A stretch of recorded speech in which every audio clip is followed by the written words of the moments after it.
Лавинные рюкзаки и щуп, поисковые биперы, 2 палатки, снегоступы, рации, навигаторы, сани, индивидуальное снаряжение для каждого члена экспедиции. Это не полный перечень экипировки, без которой немыслим поход в труднодоступные горные вершины Зимней Абхазии.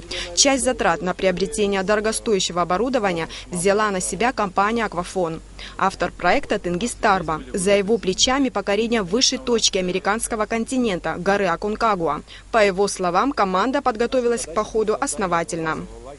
Проект все-таки ставит перед собой задачи стать очень ярким информационным медиапроектом. И, соответственно, команда наша планирует прямо там, на местах, в очень сложных условиях, при температуре минус 25, минус 20 и при глубине снежного покрова там более 5-6 метров фиксировать нашу работу и готовить прямо там на местах передачи телевизионные и готовить публикации прямо с места проведения экспедиции. Преодолевать расстояние в горах поможет скитурное снаряжение. Это специальные лыжи и ботинки, приспособленные для комфортного подъема в горы и для спуска. Любители зимнего туризма вполне могут заняться скитуром в Абхазии и насладиться панорамой гор. Есть такие виды зимнего туризма, которые, наоборот, как бы исключают присутствие широко развитой инфраструктуры. Что важно в скитуре, это то, что все очень легкое. Потому что когда ты 8 часов идешь на лыжах, каждый грамм имеет значение. В случае необходимости члены экспедиции смогут связаться по спутниковой связи с МЧС Абхазии. В составе экспедиции профессионалы. Это эксперт по лавинной безопасности, техник-метеоролог, сотрудник МЧС Абхазии, врач, а также фотограф и оператор.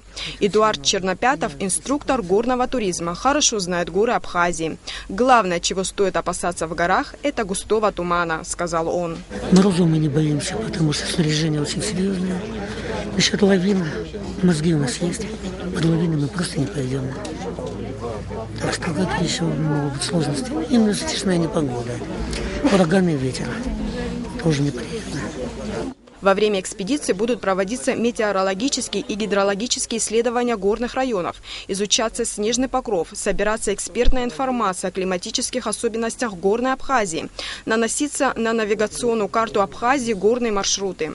В этом уникальность проекта. Но главная его цель – рассказать всему миру о красотах высокогорной Абхазии и что в республике есть все условия для занятия зимним туризмом. Документальные фильмы о зимней и летней экспедициях будет готовить съемочная группа.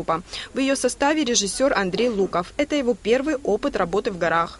У нас несколько камер, в том числе для съемок траферных съемок. Есть вертолет для таких общих планов и пролетов. Монтажная аппаратура, то есть, это ноутбуки, которые в состоянии тянуть эту всю картинку, что мы могли там уже непосредственно делать производство.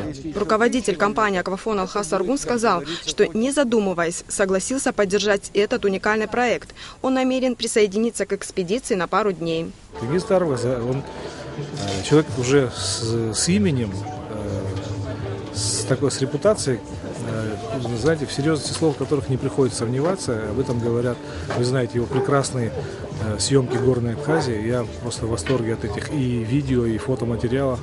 И когда ты видишь или кому-то показываешь эти кадры, действительно не стыдно за свою родину и за то, как это представлено профессионально. Первый этап проекта продлится до середины апреля. За это время планируется совершить 5 экспедиций. Команда ждет летной погоды. А наблюдать за ее походом в реальном времени можно будет благодаря онлайн-включениям с места событий и фоторепортажам в социальных сетях. Елена Лолу, Альдар Дамиров, Абхазское телевидение.